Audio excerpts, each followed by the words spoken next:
everybody, I'm naturalist Kirk from out at Lowry Nature Center, and this is Lowry at Home. This is something new. I mean, there's lots of new things going on right now. Obviously, you're at home right now. I'm actually at home right now. We are trying to find ways to bring our educational material to you at home.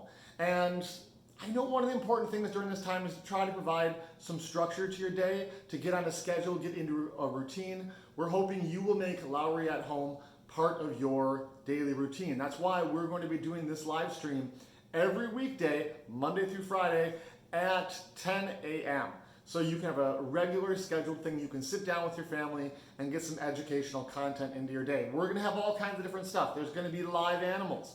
There is going to be some science experiments that you can do. We're also going to be finding some ways to have some community involvement, so it's not just a one-way thing. You'll be able to communicate back to us. On that note, let me tell you about today's program. We have naturalist Lauren, who is kicking things off big with our barred owl that you guys are going to get to meet in just a second. As she is going through her presentation, though, I want you to be thinking of questions. What are the things that you want to know about that owl? Go ahead and leave those comments down, questions down in the comments, and Lauren will be looking forward to answering those questions in another video for you in the future. There's going to be some other fun ways you can interact with us too as well as we move forward. So I'll talk more about that after the program, but let's swing things on over to Lauren. Hello everybody, this is Lauren here at Lowry Nature Center, and today I am joined by a very special guest. We have, oh, and she's looking the opposite way right now. We have our barred owl. Many people who come to visit us know that we have 3 raptors in the back lot. Barred owl here is somewhat famous though, because she gets to meet a lot of our school groups. Now the barred name actually comes from the stripes that you see along her chest, kind of like bars on a jail cell almost. I always, when I hear bard, think about like William Shakespeare, like the bard, like the epic poet, but that's just me. Sometimes people think they're hearing barn, like B-A-R-N, but that is not the case because a barn owl is a different owl entirely. So today we're talking about the barred owl. So one of the things that people notice right away when they meet our barred owl is the fact that she actually only has one eye. If I step a little closer, maybe she'll look at the camera, maybe she'll be a little camera shy. We'll see. She only has one eye, and that's part of why she is actually here at Lowry Nature Center. Here, we'll back up a little bit. Oh, there she goes. When she was about 1 year old, she was actually hit by a car, and that resulted in damage to her eye. The eye itself remained in her body for about 10 years, but then it actually got infected, and so doctors decided it'd be best to remove the eye. She can still see somewhat out of this other eye that she's got, but what it does is it affects her depth perception. She would not have been able to hunt for herself in the wild. She would not have been able to support herself, and so that's why she came to us. So, just kind of a fun, unique fact about her. Now, you might also notice around her eyes, she actually has these really large circles with some of those smaller, fluffier feathers. On an owl, we call these facial discs. Essentially, it doesn't have to do with like having extra sight or anything like that. It actually supports her hearing. Owls, as nocturnal hunters, spend a lot of time out in the dark, and so they're doing their very best to try to pick up on teeny tiny little things crawling around at night. And so those facial discs allow her to pick up on sound waves that are passing through. If you think about your ear here, this part of your ear, we don't actually use this to hear with our brains. This is just collecting extra sound waves. So even if you're at home right now, you could do a trick. You could take your hand and make a cup behind your ears and see if you notice a difference when you're trying to pick up on the sounds coming from my voice. Because essentially, you're making a larger surface area for the sound waves to hit your ear. It hits your eardrum, which creates vibrations, and then your brain interprets that vibration as sound. So those facial discs are allowing her to pick up on teeny tiny little sounds from very far away. Now, another really cool thing about her is you might notice she's sitting here quite comfortably on my hand, and her feet are closed. If you're sitting at home right now, I want you to take note, what are your hands doing? Are they closed? Are they open? Because we as humans at rest, we have a tendency to keep our hands open, relaxed. But when an owl is, or any raptor for that matter, is at rest, their hands, their feet are actually clenched. This has to do with the tendons in their feet and the way that their legs move, but essentially it allows for them to hold onto a branch when they're sitting and trying to look for food, trying to listen, or even hold on to prey if they've caught something and need to fly to a safe location to eat.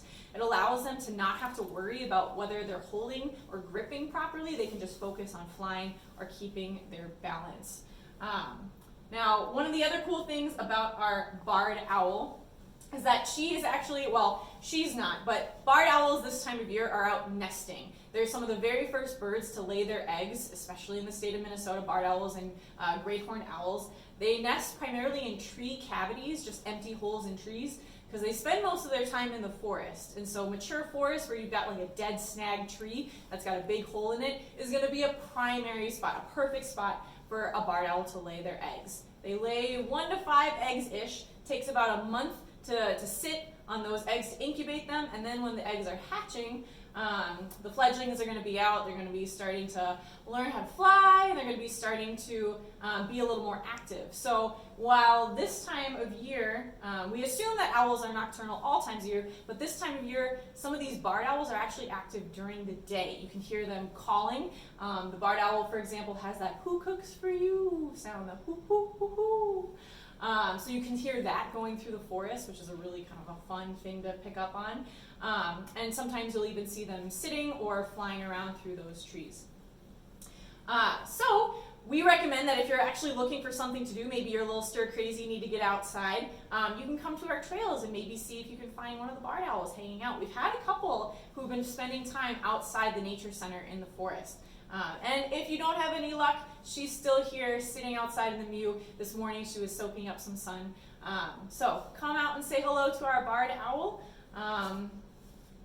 And we'll look forward to having you here at Lowry.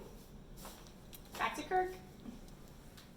Woo! That was great. Thank you so much, Lauren, for sharing the barred owl with us all today. I want to tell you, remember, if you had some questions for Lauren, please put those down in the comments, and we're going to do another video where we're going to answer all of your questions from the week. So that should be really fun.